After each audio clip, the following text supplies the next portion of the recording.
Tamil Nadu assembly ఎన్నికల్లో TVK ఒంటరిగానే బరిలోకి దిగనున్నట్లు ఆ పార్టీ అధ్యక్షుడు విజయ్ పేర్కొన్నారు. మరికొద్ది నెలల్లో జరగనున్న ఎన్నికల పోరు కాదని ప్రజాస్వామ్య యుద్ధమన్నారు. మహాబలిపురంలో నిర్వహించిన సభలో ఆయన మాట్లాడారు. టీవీకే పార్టీకి విజయల గుర్తు కేటాయించారు.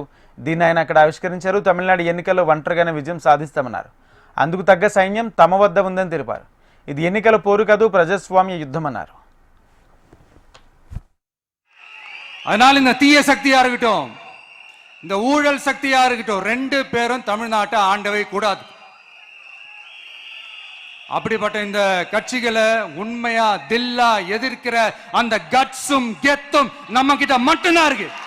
அதனால நீங்க என்ன சூழ்ச்சி நம்ம மேல பண்ணாலும், என்ன அழுத்தம் நீங்க கொடுத்தாலும், இந்த அடங்கி போறதுக்கோ, இந்த அண்டி பொழைக்கிறதுக்கோ, இல்ல இந்த அடிமையா இருக்கிறதுக்கால நம்ம அரசியலுக்கு வரல.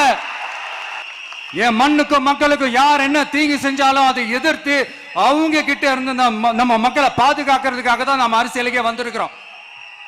அண்ட் முக்கியமா தோழர்களே, மக்களுக்கு என் மேல மட்டும் நம்பிக்கை இருந்தா அது பத்தாது.